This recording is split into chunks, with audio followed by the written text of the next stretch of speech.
Sender best practices. Tips to remember when you're sending those emails. 1, only use email when it's the best communication option.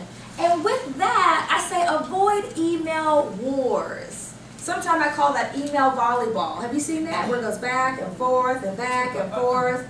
And you're like, you know what?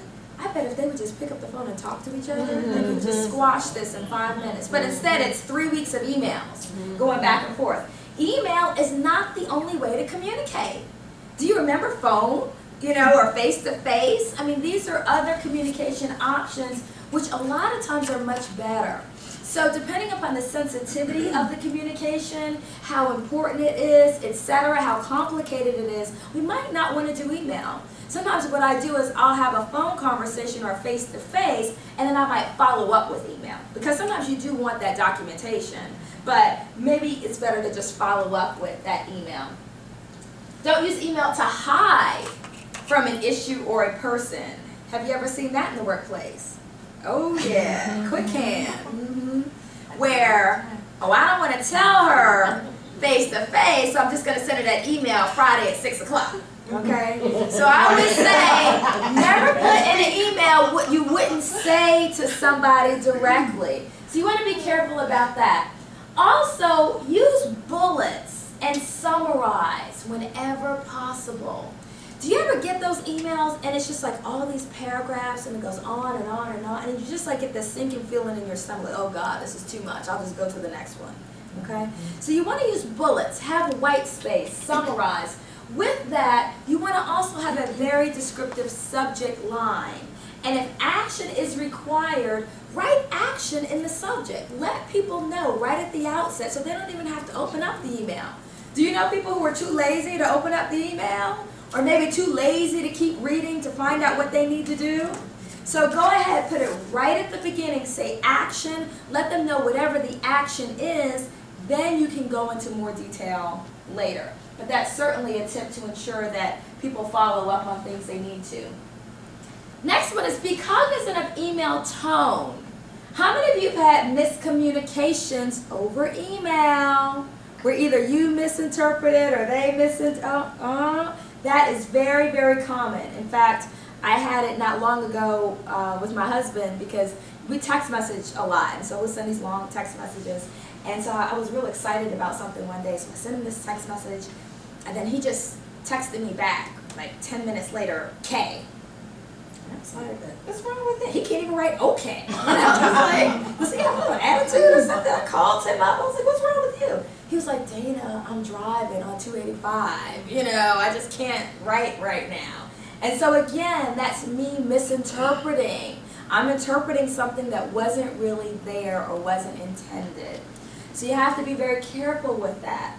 All caps, exclamations, how does that come across in email? Angry. It sounds like you're yelling. So you really, really want to be careful about that. Be very cognizant of the tone that's coming across in email.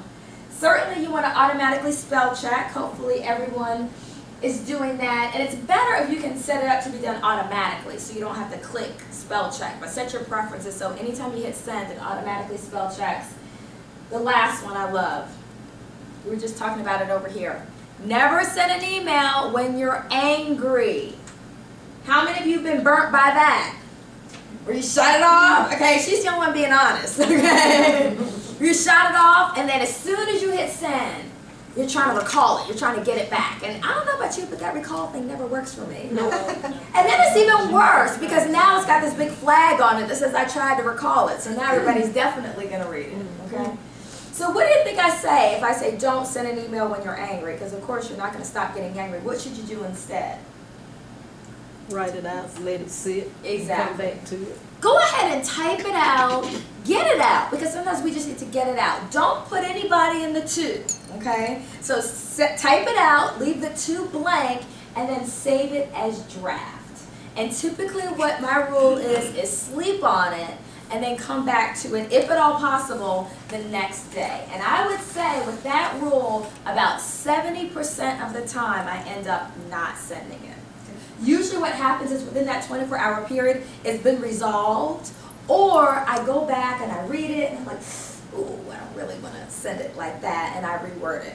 My other suggestion is type it, but send it to a friend and let them read it. And let them give you feedback on the tone and how it comes across. And that's what I'll do. I have a couple friends I really trust, and I'll send it to them and I'll say, do I sound like I'm mad in the email? Because I'm mad. But I don't want to sound mad. So do one of those two things. But definitely get away from sending emails when you're angry.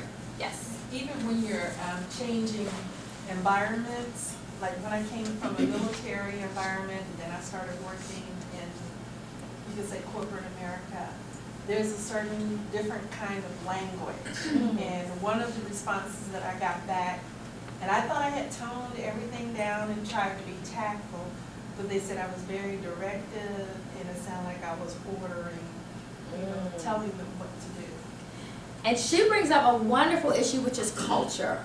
Do you think culture makes a difference? Yes. Oh, a huge difference. I mean, she mentioned the military, that's one distinct culture. I've worked with religious organizations, they have another distinct culture. Other corporations, nonprofits, small companies, large companies, financial institutions, so whether you're in the north or the south, cultures vary a lot. So you've got to know your audience and you've got to know your culture, definitely.